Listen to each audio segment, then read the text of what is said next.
अस्सलाम वालेकुम। The easy add में खुशामदीद। आज हम टाइप्स ऑफ कंजंक्शंस डिस्कस करेंगे। कंजंक्शंस क्या हैं? कंजंक्शंस कनेक्टर्स हैं। ये दो या दो से ज़्यादा वर्ब्स को कनेक्ट करते हैं। यूं भी कह सकते हैं हम कि ये दो या दो से ज़्यादा क्लॉजेस को कनेक्ट करते हैं। यहाँ ये बात वाज़ेह रहनी चाहिए कि कंजंक्शन कोई वर्ड तभी हो सकता है जब उसके दाएं और बाएं तरफ वर्ब कंटेनिंग क्लॉज मौजूद है। This pen is for you के अंदर फॉर अंडरलाइन वर्ड है। क्या ये कंजंक्शन है? ऑफ कोर्स नॉट, ये कंजंक्शन नहीं हो सकता क्योंकि इसके पीछे तो वर्ब मौजूद है लेकिन इसके बाद वाले पार्ट में वर्ब मौजूद नहीं है। कन्वर्सली आप देखें कि अगेन फॉर ही अंडरलाइंड है लेकिन अब इससे पहले पार्ट में भी वर्ब मौजूद है। He bought a pen for he needed one, और बाद वाले पार्ट में भी वर्ब मौजूद है। यहां पर लफ्ज फॉर यकीनन एक कंजंक्शन है। I will leave after you, मैं तुम्हारे बाद जाऊंगा। आफ्टर के पहले वाला जितना पार्ट है उसके अंदर तो वर्ब मौजूद है लेकिन बाद वाले पार्ट में वर्ब मौजूद नहीं है। सो आफ्टर यहां भी कंजंक्शन नहीं है। लेकिन नेक्स्ट सेंटेंस में आप देखें, I will leave after you have left, वही सेंटेंस चूंकि अब उसके पहले पार्ट में भी आफ्टर से और आफ्टर के बाद वाले पार्ट में भी वर्ब मौजूद है, आफ्टर यहां पर कंजंक्शन बन चुका है। मैंने आपसे कहा कि कंजंक्शन तभी होगा जब कंजंक्शन से पहले और कंजंक्शन के बाद वर्ब मौजूद हो। एक कंजंक्शन ऐसा है जिसको एक्सेप्शन हासिल है। मैं दो जुमले आपके सामने बोलता हूं, अली वोक अप लेट, इसी तरह से Aslam woke up late, Ali late जागा और असलम लेट जागा। इन दोनों बातों को जब हम जोड़ेंगे तो एंड के साथ जोड़ेंगे, Ali and Aslam woke up late, तो आपको शायद लगे कि एंड कंजंक्शन नहीं है क्योंकि उसके पहले वर्ब नहीं नजर आ रहा, बाद में तो नजर आ रहा है। लेकिन हुआ दरअसल ये है कि जिस तरह मैथ्स में कॉमन ले लेते हैं तो एंड वर्ब्स को या वर्ब वाले पार्ट को कॉमन ले लेता है। So Ali and Aslam woke up late को कंपाउंड सेंटेंस ही समझा जाएगा और एंड को यहाँ कंजंक्शन ही समझा जाएगा। अब कंजंक्शन की टाइप्स को डिस्कस कर लेते हैं। कंजंक्शंस बुनियादी तौर पर बस तीन ही टाइप्स के हैं, कोऑर्डिनेटिंग कंजंक्शंस, सब ऑर्डिनेटिंग कंजंक्शंस और कोरिलेटिव कंजंक्शंस। बहुत ही आसानी से तीनों टाइप्स याद हो जाने वाली हैं क्योंकि कोऑर्डिनेटिंग कंजंक्शंस हैं ही सात।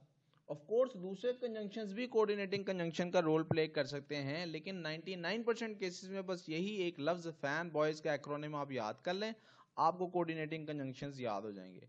फैन बॉयज क्यों?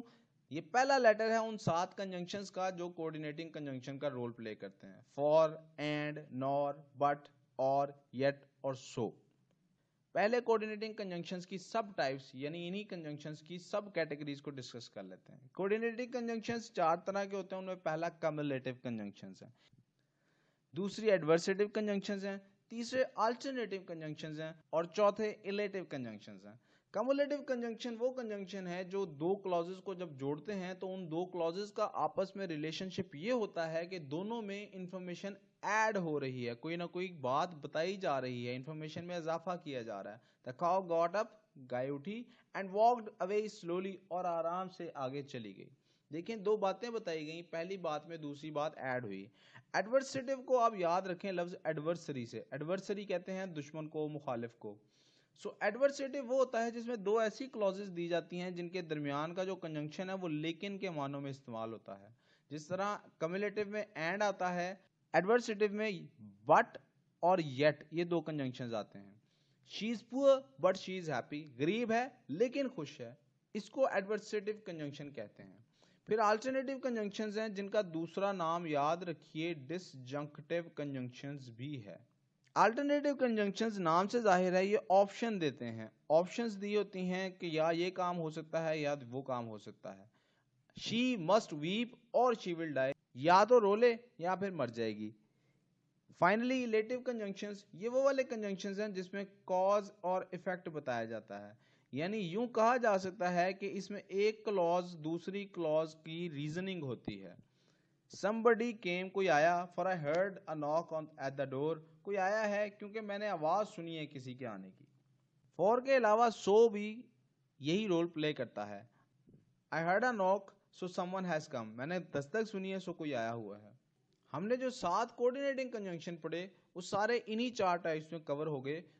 नॉर और दोनों अल्टरनेटिव या डिसजंक्टिव कंजंक्शंस कहलाते हैं। मैंने कहा आपसे कि 7 कंजंक्शंस फैन बॉयज वाले जो हैं वो कोऑर्डिनेटिंग कंजंक्शंस हैं और उनके अलावा सारे के सारे सब ऑर्डिनेटिंग हैं, तो फिर कोरिलेटिव कौन से हैं? कोरिलेटिव कंजंक्शंस वो कंजंक्शंस हैं जिनमें सब ऑर्डिनेटिंग कंजंक्शंस या कोऑर्डिनेटिंग कंजंक्शंस के वर्ड्स ही होते हैं यूज, लेकिन ये एक अकेला लफ्ज पूरा कंजंक्शन का रोल प्ले नहीं कर पाता। जैसे नॉट ओनली के साथ बट ऑल्सो लाजमी आएगा। सो आपको कभी भी सेंटेंस में बट अगर अंडरलाइन नजर आ रहा है तो आप ध्यान रखें उसको बेध्यानी में कहीं कोऑर्डिनेटिंग कंजंक्शन ना सिलेक्ट कर दें ऑप्शन में से। आप देखें कहीं नॉट ओनली और बट के साथ ऑल्सो तो नहीं लगा हुआ। अगर ऐसा है तो फिर बट यहाँ पे कोऑर्डिनेटिंग कंजंक्शन नहीं बल्कि कोरिलेटिव कंजंक्शन है। इसी तरह बोथ और एंड अंडरलाइंड है, अगर अकेला है तो कोऑर्डिनेटिंग कंजंक्शन है, लेकिन अगर शुरू में बोथ भी आया है तो फिर ये कोरिलेटिव कंजंक्शन है। इसी तरह से वेदर और अकेला होता अगर अंडरलाइन तो हम कहते कोऑर्डिनेटिंग कंजंक्शन है, लेकिन चूंकि वेदर भी शुरू में आ गया तो हम कहेंगे ये कोरिलेटिव कंजंक्शन है। फिर कोरिलेटिव कंजंक्शन की 2 और एग्जांपल्स दे देता हूं, आइदर और। आइदर हमने पढ़ा था डिस्ट्रीब्यूटिव प्रोनाउंस में और डिस्ट्रीब्यूटिव एडजेक्टिव्स में भी इसको पढ़ा था, आप उन लेक्चर्स को भी जरूर सुने ताकि क्लैरिटी रहे। अगर अकेला और अंडरलाइंड होता हम कोऑर्डिनेटिंग कंजंक्शन कहते। अकेला आइदर अंडरलाइंड होता यानी सेंटेंस में दूसरा लफ्ज ही ना होता, आइदर के साथ और ना होता या और के साथ आइदर ना होता, अकेला आइदर होता तो हम कहते हैं डिस्ट्रीब्यूटिव एडजेक्टिव या डिस्ट्रीब्यूटिव प्रोनाउन के बारे में सोचते हैं। लेकिन चूंकि आइदर और दोनों मौजूद हैं सेंटेंस में, अंडरलाइंड चाहे सिर्फ आइदर था या और था, ऑप्शन अब आप कोरिलेटिव कंजंक्शन की सिलेक्ट करेंगे। बिल्कुल यही केस है नाइदर और नॉर का। नाइदर अकेला होता तो हम सोचते, अगर नाइदर सेंटेंस में सिर्फ होता और नॉर सेंटेंस में ना होता तो हम सोचते कि शायद ये एक डिस्ट्रीब्यूटिव प्रोनाउन या डिस्ट्रीब्यूटिव एडजेक्टिव है। लेकिन चूंकि दोनों सेंटेंस में मौजूद है, अंडरलाइंड चाहे इनमें से कोई एक हो, हमें एक सिलेक्ट कोरिलेटिव कंजंक्शंस ही करना है। इस तरह से आज का कंजंक्शंस की टाइप्स का लेक्चर खत्म हुआ। उम्मीद है आपको सब बातें समझ आई होंगी। If there is still any confusion please do ask in the comment section. अपना ख्याल रखें, खुश रहें, आबाद रहें, और अगर आपको मेरे लेक्चर्स से कोई हेल्प मिल रही है please do share these lectures with others ताकि दूसरों को भी हेल्प मिल सके। शुक्रिया, अल्लाह हाफिज़।